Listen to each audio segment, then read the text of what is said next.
వీళ్ళకు ఒక మ్యాప్ ఉంటుంది, పొలిటికల్ మ్యాప్. వీళ్ళకంటే అర్థమైంది కదా వాళ్ళకు. నాకేం భయం లేదని చెప్పండి, చెప్తా తురుకోలేదు.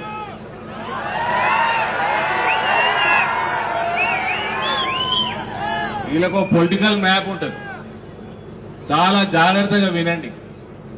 ఇవన్నీ మీరు చరిత్ర చూసుకుంటే, మీరు చిన్ననాటి రోజుల నుంచి గుర్తుకు తెచ్చుకుంటే, నేను చెప్పేది చాలా జాగ్రత్తగా నిజమని మీరే ఒప్పుకుంటారు.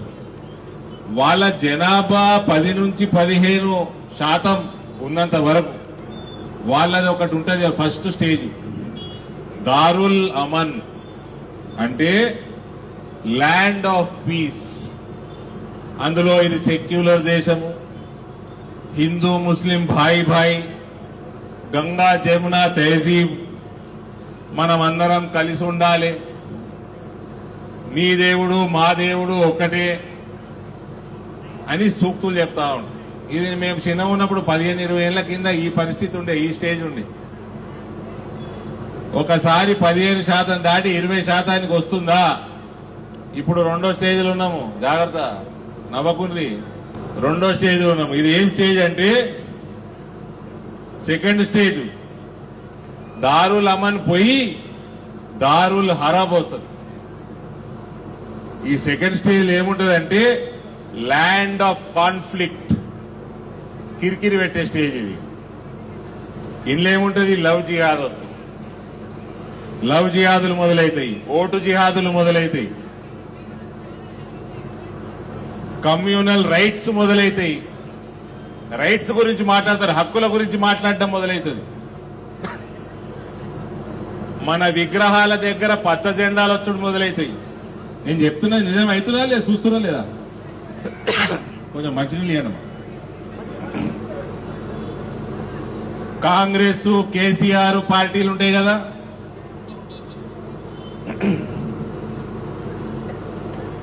వచ్చి వాళ్ళు ఈ జెండాలకు ఏదైతే వాడుతూ ఉంటారో ఆ జెండాలకి తడకలు కడతారు.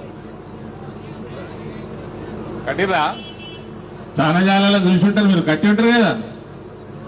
మన విగ్రహం ఇప్పుడు శివాజీ విగ్రహం ఉంది, ఇప్పుడు శివాజీ విగ్రహం ఉంది, పక్కకి పచ్చ జెండా వస్తుంది. ఆ జెండాని కాపాడటానికి కాంగ్రెస్ వాడు కేసీఆర్ వాడు వాడొచ్చి ఆయన పార్టీ వాడు వచ్చి దానికి తడకలు కడతాడు కాపాడి. ఆ తడకలు పోయి గోడలు వస్తాయి. 4 రోజులు కాగానే ఆడ నమాజులు మొదలైతాయి.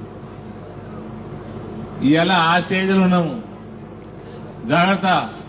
ఈ నుంచి రివర్స్ గేర్లు వేపియాల్సి వస్తుంది, లేదా ఏం స్టేజ్ వస్తుంది చెప్తే. ఇప్పుడు నెక్స్ట్ 25% జనాభా దాటిందా, 3వ స్టేజ్ వస్తుంది,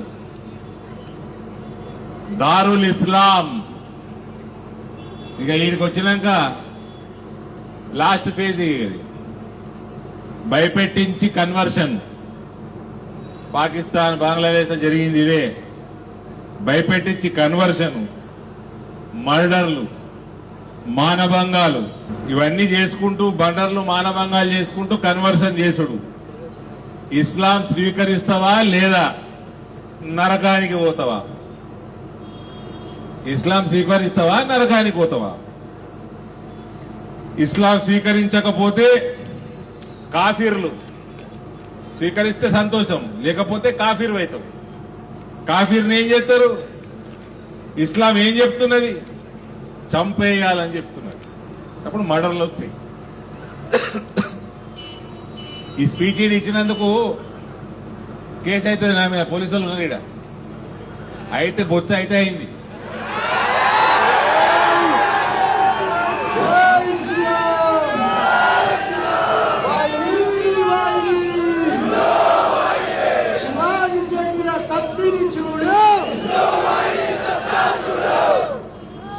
కాబట్టి కేసులకు భయపడేది కాదు, కళ్ళు తెరుచుకోండి.